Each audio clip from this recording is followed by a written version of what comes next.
So yun, pauwi na tayo mga kawan moto. Kumain kami kanina sa may Isaw House, tapos tumambay kami ngayon dito sa may Manukan. So yung mapapansin yung mga kawan moto, naka-stock pipe pa rin tayo. Hindi ko pa pinapalitan yung stock niya kasi may in-order ako na bago na ikakabit natin dito. Yun, abangan nyo yun. Paparating na yun, in-order ko. Baka Monday dumating na siya.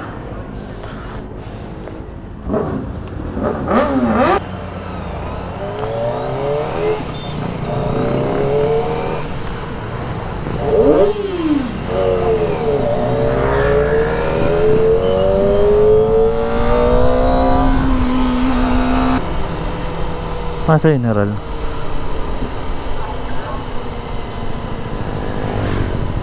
malis na ba? Malis na yata.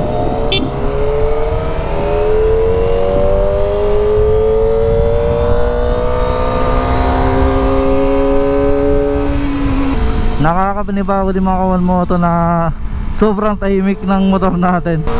Nasanay tayo na pag bumabamba tayo, narinig tayo ng sinusundan natin. Hindi naman siya totally sobrang tahimik kasi andun pa rin naman yung medyo tunog niyang pagka inline 4. Nakita mo yung kalsada, puro gas-gas.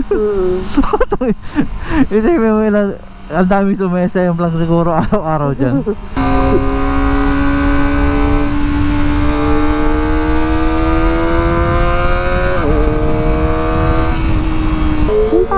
Hindi ba parang bike lang siya dati or motor? Hindi, may pwesto na talaga siya, baby.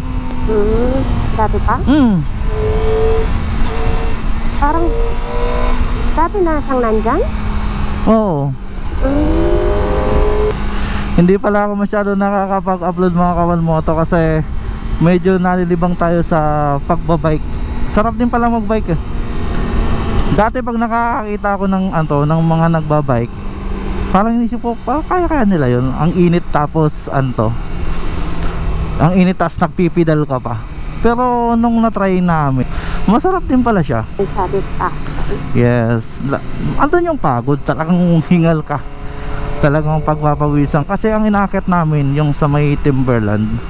Pag naakit naman namin siya, andun yung pero pagpahon ka pa lang, talagang pawis. Tapos yung yung kumbaga yung hapo, hinahapo ka. Tapos yung kumbaga parang wala ka ng lakas magpumadyak. Hindi naman mahirap. Ha? Hindi naman mahirap. Hindi mahirap. Ako nga first try nakapanik agad ako eh. Patulak. But ano bang usapan? Gagay. Wala naman sinabi na kailangan. Sinabing magpedal, diba? Ang usapan is dala ko yung bike ko, naipanik ko. Yes. May tama ka na naman. May tama ka. Gusto mo magbuko, baby? Yes. Buko tayo dun.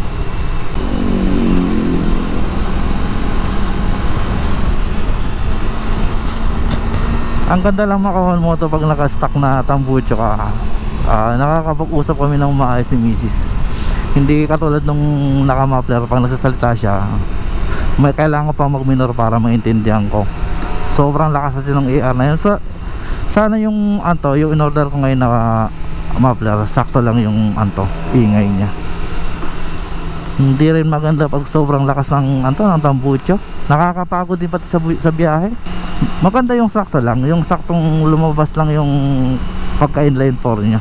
Pangit din pag sobrang stock kasi hindi ka masyado narinig ng mga kasabayan. Pares 20. Ito yung sabi ko na motor. Yung dati niya. Pares 20. Minsan nga, pag pumanik tayo, mag-ganyan lang tayo, pares lang. Pwede naman. Mas tipid pa. Hindi naman kailangan ng laging gumagastos pag nasa rides eh. Okay lang naman sa akin pares-pares eh. Ang importante lang naman dyan, nakakapag-relax ka eh. Nakakapag-relax, nakakakita ka ng mga ibang riders. Yung pala sa Isa House, Palo Alto. Beef Mommy. May ano? Beef Mommy plus 2 sofa, 100 something lang. Feeling ko okay naman. Beef ano? Beef, parang Beef Mommy. Beef Mommy ganun. Tapos may kasamang 2 sofa. Try natin minsan. 100 plus lang. Parang 180, 190 gano'n. Sila Ken halos 1 hour sa order. Oo. Ang dami siguro ng tao. Nakakawala na daw ng parang kumbaga yung goto mo parang lumampas na. Yung mga natitinda ng mga kape-kape natin dito. Hindi nila nabutan. Alin? Yung gutom. Hindi kasi di ba parang mayroong yung cravings, parang cravings, parang cravings din niya. Sabi mo kasi. Wala ka mo ka. Hindi, tinatanong ko lang baka naabutan nila. May So nakalampas na talaga. minsan Joke lang. minsan talaga kailangan mong tanggapin pagka sa ng asawa mo.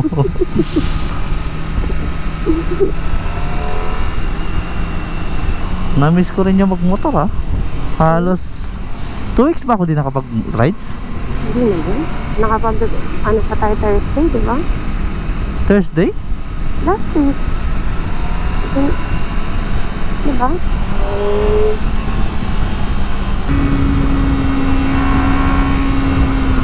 Parang smooth ang takbo, no? Oo. Ang galang, ang chill lang, no?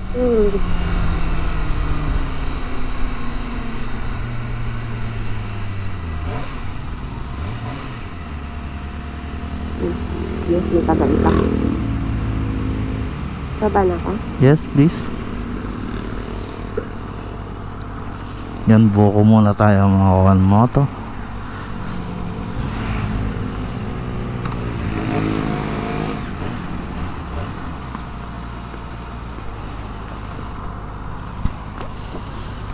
Ganda rin ang tunog ng stock oh. Sa mga wala pang set yung mga kawan moto ongoing pa rin yung raffle natin dito sa 625R natin Ito mayroon akong may inaantay ako na pampalit natin na muffler dito. Di ba naka-ER tayo? Mayroon akong papalit na tingin ko mas maganda yung tunog. Kumbaga mas base lang siya. Yan. Buko muna tayo mga